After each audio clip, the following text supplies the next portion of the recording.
បាទជំរាបសួរនិងសួស្តីទៅកាន់ពុកម៉ែបងប្អូនជាទីស្រឡាញ់ទាំងអស់គ្នាសម្រាប់ថ្ងៃនេះផងដែរសាលារៀនសានរេបានចុះធ្វើយុទ្ធនាការទីផ្សារបាទអញ្ចឹងសម្រាប់ការចុះធ្វើយុទ្ធនាការទីផ្សារនេះផងដែរក៏ដូចជាលោកគ្រូអ្នកគ្រូគាត់បានចុះទៅបញ្ជ្រាបនៅព័ត៌មានខ្លះៗអំពីកម្មវិធីសិក្សានៅសាលារៀនសានរេអញ្ចឹងពុកម៉ែបងប្អូនដែលមានបំណងចង់យកកូនមកផ្ញើនៅសាលារៀនសានរេសូមពុកម៉ែបងប្អូនតាមដានវីដេអូនេះរហូតដល់ចប់ខ្ញុំនឹងជម្រាបជូននៅកម្មវិធីសិក្សានៅសាលារៀនសានរេដូចទៅបាទសម្រាប់កម្មវិធីសិក្សានៅសាលារៀនសានរេគឺមានថ្នាក់មត្តេយ្យសិក្សាមធ្យមថ្នាក់មត្តេយ្យសិក្សាខ្ពស់អញ្ចឹងសម្រាប់ថ្នាក់មត្តេយ្យសិក្សាមធ្យមនិងសម្រាប់ថ្នាក់មត្តេយ្យសិក្សាខ្ពស់ខាងសាលារៀនសានរេទទួលក្មេងចាប់ពីអាយុ2ឆ្នាំកន្លះឡើងទៅបាទហើយបន្ទាប់មកក៏មានថ្នាក់ចំណេះដឹងទូទៅនៃភាសាខ្មែរបាទសម្រាប់ថ្នាក់ចំណេះដឹងទូទៅនៃភាសាខ្មែរគឺយើងមានពីទី1រហូតដល់ទី6បាទអញ្ចឹងបើសិនបើពុកម៉ែបងប្អូនមានកូនក៏ដូចជាក្មួយដែលគាត់សិក្សានៅខ្សោយខ្មែរអញ្ចឹងអាចយកមកផ្ញើនៅសាលារៀនសានរីបានហើយបន្ទាប់មកក៏មានចំណេះដឹងទូទៅនៃភាសាអង់គ្លេសផងដែរបាទសម្រាប់ចំណេះដឹងទូទៅនៃភាសាអង់គ្លេសគឺយើងមានថ្នាក់បឋមសិក្សាឬក៏យើងហៅថា primary school អញ្ចឹង primary school គឺយើងមាន6 levels គឺយើងមាន level 1 2 3 4 5 and 6អញ្ចឹងពុកម៉ែបងប្អូនដែលមានបំណងចង់ឲ្យកូនរៀនភាសាអង់គ្លេសបន្ថែមអញ្ចឹងពុកម៉ែបងប្អូនអាចយកមកផ្ញើនៅសាលារៀនសានរេបានហើយសម្រាប់ការចុះឈ្មោះក៏ដូចជាបង់ថ្លៃសិក្សាសាលាមានការបង់ជាឆ្នាំបង់ជាប្រចាំឆមាសបង់ជាត្រីមាសនិងបង់ជាប្រចាំខែអញ្ចឹងបង់ជាឆមាសហ្នឹងគឺមានថា6ខែហើយចំណែកបង់ជាត្រីមាសគឺយើង3ខែប៉ុន្តែជាការ recommend របស់ខ្ញុំចង់ឲ្យពុកម៉ែបងប្អូនដែលមានកូនក៏ដូចជាក្មួយបង់ជាឆ្នាំគឺចំណេញជាងអញ្ចឹងបង់ជាឆ្នាំដាច់សាលារៀនសានរេ free កៅអៅជូន2កំ pl ទៅកាន់ប្អូនបាទហើយសម្រាប់កៅអៅ2កំ pl ផងដែរហើយសាលាក៏បាន free នៅ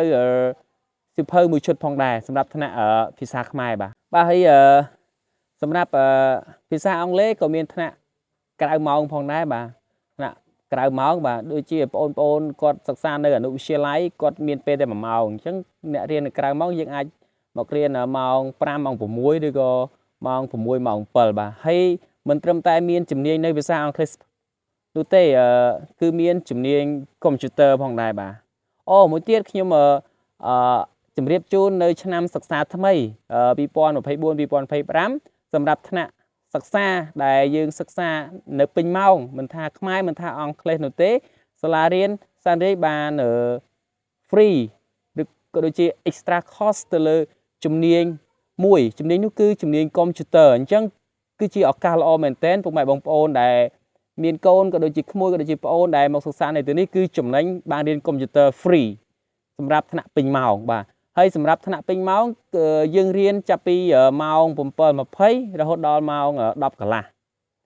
បាទហើយសម្រាប់ថ្នាក់ភាសាខ្មែរគឺយើងចូលម៉ោង7:20គឺចេញម៉ោង11សម្រាប់ថ្នាក់ភាសាខ្មែរនៅសាលារៀនសានរេគឺដូចរដ្ឋបាទគឺដូចរដ្ឋហើយសម្រាប់គ្រូ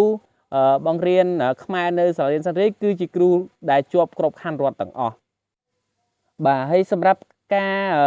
សិក្សាហើយខាងសាលាក៏មានសេវាកម្មដឹកជញ្ជូនបងប្អូនដល់ផ្ទះផងដែរបាទហើយសម្រាប់ការដឹកជញ្ជូនសប្តាហ៍ថ្ងៃនេះផងដែរសាលាបានដឹកជញ្ជូននៅត្រពាំង plong នៅគីឡូអញ្ចឹងពុកម៉ែបងប្អូនដែលនៅឃុំក្រែកប្រកាសជាស្គាល់ហើយបាទហើយបើសិនបើពុកម៉ែបងប្អូនដែលរវល់ធ្វើការអត់មានពេលជូនកូនទៅរៀនអញ្ចឹងពុកម៉ែបងប្អូនអាចយកទៅផ្ញើនៅសាលារៀនសានរាយបានបាទអញ្ចឹងសម្រាប់សាលារៀនសានរាយគឺពុកម៉ែបងប្អូនដែលនៅចិត្តផ្សារជាមន់ប្រកាសជាស្គាល់ហើយបាទអញ្ចឹងខ្ញុំសូមបញ្ជាក់សម្រាប់សាលារៀនសានរាយដែលមានទីតាំងគឺនៅក្នុងភូមិជីមន់លិចឃុំក្រែកស្រុកពញាក្រែកខេត្តត្បូងឃ្មុំបាទអញ្ចឹងសម្រាប់ការសិក្សាដែលពុកម៉ែបងប្អូនចង់បានជាពិសេសនោះគឺយើងត្រូវធ្វើក៏ដូចជាបញ្ជូនកូនទៅរៀនទៅតាមចំណេះជំនាញដែលសង្គមយើងត្រូវការនៅក្នុងបច្ចុប្បន្នហើយសម្រាប់ខ្ញុំនេះផងដែរខ្ញុំចង់ recommend ឲ្យពុកម៉ែបងប្អូនដែលមានកូនដូចជាក្មួយចង់ឲ្យគាត់ប្រឹងនៅភាសាអង់គ្លេសហើយនឹងមួយទៀតគឺIT ឬក៏យើងហៅថាកុំព្យូទ័រភាសាសាមញ្ញបាទអញ្ចឹងគឺការងារនៅក្នុងសង្គមបច្ចុប្បន្នរាល់ថ្ងៃគឺ